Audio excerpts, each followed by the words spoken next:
আওয়ামী বুদ্ধিজীবীরা কোথায়? এক কাপ চা খেলে ওনারা খুশি হবে। এই ডান পাশে ফাঁসির দণ্ড পেয়েছিলেন, বাম পাশে ওই বসা আছেন ফাঁসির দণ্ড, আমার এখানে আছে ফাঁসির দণ্ড। আমাদের কোনো ভয় নাই, আমরা এগিয়ে যেতে পারবো, সামনে যাব।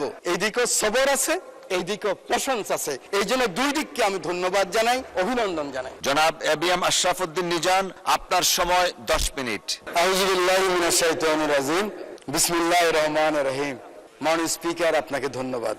আমি সর্বপ্রথমে আপনাকে জানাতে চাই, হাউসকেও জানাতে চাই, সারা বাংলাদেশের 18 কোটি মানুষকে জানাতে চাই, আমাদের 71, আমাদের 90 এবং আমাদের রক্ত ভেজা এই সেদিন ঘাসের মধ্যে এখনো লেগে আছে জুলাই বিপ্লব। এই বিপ্লবে যারা আত্মাহুতি দিয়েছেন তাদের সকলের আত্মার মাগফিরাত কামনা করি। মাননীয় স্পিকার, এই সেদিন কুরবানের আগের সপ্তাহে আমি বেস্তিনী হসপিটালে গিয়েছিলাম ব্যাংককের জুলাই যোদ্ধাদেরকে দেখার জন্য। সেখানে অনেকের সাথে কথা হয়েছে। এক তরুণ হুইল চেয়ারে বসে আছে, ওই জুলাই যোদ্ধার পাশে একজন তরুণী। আমি ভেবেছিলাম হয়তো বোন কিংবা কোনো আত্মীয় হবেন। এই জুলাই যোদ্ধা আবু সাইদ যেদিন নিহত হয়েছেন সেদিন সে গুলি খেয়েছিলেন। যখন কথা বলতেছিলাম প্রাসঙ্গিক ক্রমে ওই তরুণী বললেন, ইনি আমার স্বামী। আমি বললাম, কবে বিয়ে হয়েছেন? বলে যে 36 জুলাইয়ের পরে। ইন্টেরিয়াম গভর্নমেন্ট যখন তাকে নিয়ে যাচ্ছিলেন তখন এই তরুণী তার পিতাকে বলেছিলেন, আমি একজন শহীদ কিংবা পঙ্গু এই জুলাই যোদ্ধার স্ত্রী হতে চাই। কিন্তু দুঃখের বিষয় কি জানেন মাননীয় স্পিকার, এনটিআরসিতে উনি তখন শিক্ষক নিয়োগ পেয়েছিলেন। একজন ইউনো সাহেবের কাছে গেলেন যে আমার স্বামী ব্যাংককে নিয়ে যাবে। উনি বলেছেন আপনি জয়েন করতে হবে। উনি জয়েন না করে চলে গেছেন। এই হাউসকে এটাই জানাতে চাই, এই যেমন আমরা 71কে বুকে লালন করতে পারিনি, ধারণ করতে পারিনি, বারবার মিথ্যা চেতনার কথা বলেছি, কোন ক্রমে এই জুলাইয়ের চেতনা যেন কোনো আমলা হোক, এমপি হোক, মন্ত্রী হোক, কোনো কারো কারণে যেন জুলাইয়ের চেতনা নষ্ট না হয়, সেদিকে আমাদের সকলকে আমাদের নজর দিতে হবে। মাননীয় স্পিকার, বাজেট সম্বন্ধে দুই পক্ষে বক্তব্য রেখেছেন। আমার সিনিয়ররা আছেন যারা 40 বছরে পার্লামেন্টে আছেন, সেরকম সিনিয়র লিডারও আছেন। আমি কখনো দেখি নাই সরকারি দল বিরোধী দল এত গঠনমূলক আলোচনা করতে, যার জন্য আমাদের দুইজন হুইপ বক্তব্য রেখেছেন। ওরা দুইজনেই একদম ক্যাটাগরিক্যালি বলেছেন বিরোধী দল কিভাবে ভূমিকা রেখেছেন। সরকারি দল আমরা যারা আছি, ডেমোক্রেসির প্রথম কথা হলো পেশেন্স এবং ইসলামিক রাজনীতির প্রথম কথা হলো সবর। এইদিকেও সবর আছে, এইদিকেও পেশেন্স আছে। এই জন্য দুই দিককে আমি ধন্যবাদ জানাই, অভিনন্দন জানাই। মাননীয় স্পিকার, এই বাজেট সম্বন্ধে অনেক কথা হয়েছে, আমাদের অনেক চমৎকার চমৎকার আলোচনা হয়েছে। আমি যেটা বাজেট বুঝি, যেহেতু আমি ইকোনমিক্সের ছাত্রও নয়, আমি বাজেট সম্বন্ধে কোনো গবেষণা করি নাই, সেই লাইনে বক্তৃতা দিতেও আসি নাই। আমি এসেছি আমার মানবিক প্রধানমন্ত্রী যিনি হাউসের নেতা, তিনি কিন্তু এই পাশের নেতা নয়, তিনি দুই পাশের নেতা।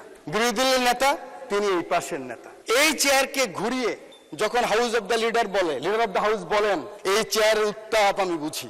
এভাবে যখন উনি বলেন এই সবুজ চেয়ারের উত্তাপ আমি বুঝি। আমি মনে করি আমার সরকারি দলের মন্ত্রী থেকে শুরু করে আমার মতো হুইপ বা এমপি পর্যন্ত ওনার অ্যাটিটিউড কি আমরা বুঝি, আপনারা নিশ্চয়ই বোঝেন। উনি যখন বলেন 36 জুলাইয়ের পরে 37 জুলাইতে উনি যখন পল্টনের জনসভায় বলেন, আমরা এমন কোনো কাজ করব না যে কাজে অন্য ক্ষতিগ্রস্ত হয়। কোট উনি বলেছেন, আমরা আমাদের কোনো প্রতিহিংসার কারণে, কোনো হিংসার কারণে যদি অন্য ক্ষতিগ্রস্ত হয় তাহলে আমাদের যে মিশন, আমাদের যে এই যে জুলাই যে আকাঙ্ক্ষা, সে আকাঙ্ক্ষা পূরণ হবে না, আনকোট। সেদিনই বাংলাদেশের বিএনপি এবং জোটের এবং আমরা যারা আছি সবাই আমরা বুঝে গিয়েছি আমরা কি চাই।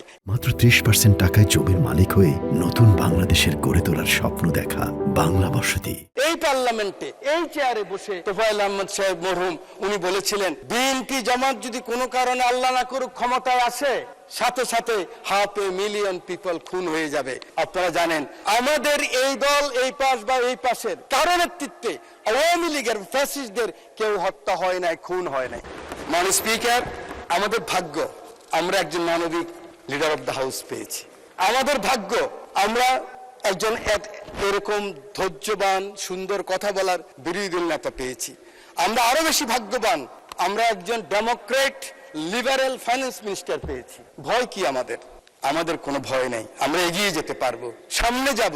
শুধু আমাদের প্রয়োজন আমরা ঐক্যবদ্ধ আছি কিনা। জাতীয় ঐক্যের ব্যাপারে আমরা একমত আছি কিনা, আমাদের সভরেন্টির ব্যাপারে, স্বাধীনতার ব্যাপারে, সার্বভৌমত্বের ব্যাপারে আমরা একমত আছি কিনা। এখানে যদি থাকি কোনো অপশক্তি আমাদেরকে নিঃশেষ করতে পারবে না, ধ্বংস করতে পারবে না। মাননীয় স্পিকার, আমি শুধু বলতে চাই এই সংসদে আমরা যারা এসেছি 300 জন আমরা ভাগ্যবান। আমাদের নারী সদস্য এসেছে 50 জন, সবাই মিলিয়ে আমরা ভাগ্যবান। কিন্তু আমাদেরকে গত 17 বছর যারা বুদ্ধি দিয়ে, যুদ্ধ দিয়ে, অ্যাক্টিভিজম করে, হিউম্যান রাইটস করে, ওনারা অনেকে তো আসতে পারেন নাই। ওনাদেরকে আজকে এই মহান সংসদ থেকে আমি অভিনন্দন জানাই, ধন্যবাদ জানাই। আমি একটি কথা বলতে চাই মাননীয় স্পিকার, আমার বারবার এই কথাটুকু মনে পড়ে, যেহেতু আন্দোলন সংগ্রামে আপনাদের সাথে ক্ষুদ্র কর্মী হিসাবে ছিলাম। আওয়ামী বুদ্ধিজীবীরা কোথায়? আপনারা কি মনে করেন ওনারা চলে গেছেন? ওনারা কিন্তু ওনাদের মনোজগতে এখনো সেই কথাই আছে। কিন্তু আমাদেরকে যারা সাহায্য করেছিলেন, এই এত লিমিটেশনের মধ্যে যারা টেলিভিশনে কথা বলেছেন, বিবৃতি করেছেন, বক্তৃতা করেছেন, সেমিনার এসেছেন, সেমিনার আসতে ভয় পেতেন, আমি কিন্তু ওনাদেরকে ভাগ করে ফেলছি। আমি চাই যে ওনাদেরকে আমরা ডাকি, আমাদের লিডার অফ দ্য হাউসের কাছে আমরা নিয়ে আসি, এক কাপ চা খেলে ওনারা খুশি হবে। সেই ব্যবস্থা আমাদের সিনিয়র লিডাররা করবেন। মাননীয় স্পিকার, আমার এই ডান পাশে ফাঁসির দণ্ড পেয়েছিলেন, বাম পাশে ওই বসা আছেন ফাঁসির দণ্ড, আমার এখানে আছে ফাঁসির দণ্ড, আমার পিছনে আছে সালাউদ্দিন কাদের চৌধুরী সাহেবের ছেলে, মীর কাসেম আলী সাহেবের ছেলে, মাননীয় সংসদ সদস্য। আমরা যে বেঁচে আছি এটাই তো বেশি। আমাদের মাননীয় হুইপ মিয়া নুরুদ্দিন অপু রকিবুল ইসলাম বকুল বলেছিলেন, আমরা লিডার অফ দ্য হাউসকে, মাননীয় প্রধানমন্ত্রীকে উনি হাদিস দিয়ে, কোরআনের সূরা দিয়ে বলেছেন, প্রথম সাহায্য করতে হবে কে? প্রথম সাহায্য করতে হবে আমরা যারা এই পাশে বসে আছি, আমরা যারা ক্যাবিনেটে আছি, আমরা যারা ওনার পাশে থাকি, আমরা প্রথম সততার সাথে, নিষ্ঠার সাথে আমরা শপথ গ্রহণ করতে হবে যে না, এমন কোন কাজ আমরা করব না যেই কাজে বিএনপি এবং বিএনপির নেতা মানুষের কাছে কখনো অপমানিত হন। এই শপথ আমাদেরকে গ্রহণ করতে হবে। এই শপথ করতে যদি আমরা রাজি থাকি, আমরা আমাদের মনোজগতে যদি নিয়ে আসি যে না, আমরা ইনসাফে থাকবো, আমরা হকে থাকবো, আমরা আমাদের একাকার সাথীদেরকে কিন্তু ভুলে গেছি, অনেকে আসতে পারেন নাই। আমরা গত 17 বছর মাননীয় মহাসচিব মহোদয় রাস্তায় কান্না করেছেন, ওরা কিন্তু এখনো ঘুরছে, কিন্তু ওদের কোনো আস্থার জায়গা নেই। মাত্র 4 মাস। আমি জানি আমার একজন মাননীয় সংসদ সদস্য এখান থেকে বলেছেন ওদের জন্য প্রকল্প গ্রহণ করা উচিত, ওদের ব্যবস্থা করা উচিত। এই পাশে যারা ক্ষতিগ্রস্ত হয়েছেন আন্দোলন সংগ্রামে যে কর্মীরা, ওদের জন্য ব্যবস্থা করা উচিত। তখনই হবে আমার নেতা তারেক রহমানের সবার উপরে বাংলাদেশের যে আকাঙ্ক্ষা, সে আকাঙ্ক্ষা পূরণ হবে। আমার বক্তব্য শেষ। আমি শুধু আমার রামগতি কমলনগরের অসহায় মানুষ যে সমর্থন দিয়ে, কষ্ট করে আমাকে বারবার এই সংসদে পাঠিয়েছেন, মহান রব্বুল আলামিনের কাছে শুকরিয়া। আমি কিন্তু একবারও পরাজিত হই নাই। যে ভোটে পরাজিত হচ্ছে ওই ভোট আমি করিও না, আমায় করতে দেওয়া হয় নাই। মাননীয় মহাসচিব আছেন, উনি লিখে দিচ্ছেন। অতএব 14 মাস কাজ করেছি। মহাসচিব বলেছে এত কাজ করেন কেন, আপনি তো এমনি পাস করবেন, কেন যাননি? যান। মহিলাদের সাথে 31 দফা নিয়ে 14 মাস কাজ করেছে আমার বন্ধু শহীদুদ্দিন চৌধুরী। ধন্যবাদ মাননীয় সদস্য।